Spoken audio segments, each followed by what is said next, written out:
ಅರೆ ಪೂಜಾರಿಜಿ ಪೂಜಾರಿಜಿ, ನಾನು ಇಲ್ಲೇ ಕಲ್ಗುಂಡಿದ್ದ ಹಾಗಿದ್ದೀನಿ, ಒಳ್ಳೆ ಗೂಳಿ ನುಗ್ದ ಹಾಗೆ ನುಗ್ತಿಯಲ್ಲಯ್ಯ. ಪೂಜಾರಿಜಿ ಏನು? ನಮ್ದು ನಮ್ಮ ಹೆಂಡತಿಗೆ ಜಗಳ ಆಗ್ಬಿಡ್ತು. ಯಾಕೆ? ಮಕ್ಕಳದು ವಿಷಯದಲ್ಲಿ.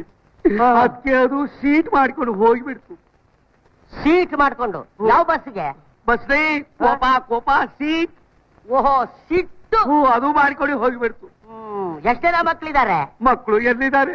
ಮಕ್ಕಳದು ವಿಷಯದಲ್ಲಿ ಜಗಳ ಆಗ್ಬಿಡ್ತು. ಅವಳು ಮಕ್ಳಾಗ್ಲಿಲ್ಲ ಅಂತಂದ್ರೆ ನನ್ನ ಮನೆಯಾಗ ಯಾಕಯ್ಯ ಬರ್ತಾಳೆ?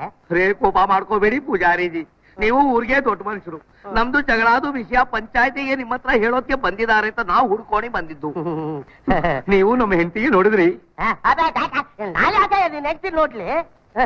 ಅದು ನಿನ್ನ ಮಗುಗೋಸ್ಕರ ಯಾವ್ದೋ ಆಶ್ರಮಕ್ಕೆ ಹೋಗಿರ್ಬೇಕು, ಅಲ್ಲಿರ್ಬೇಕು ನೋಡು. ಬಾ. ನಮ್ಗೆ ಇಷ್ಟು ಸಮ ಕೊಟ್ಬಿಟ್ಟು ಆಶ್ರಮಾಗೆ ಹೋಗ್ಬಿಡ್ತು.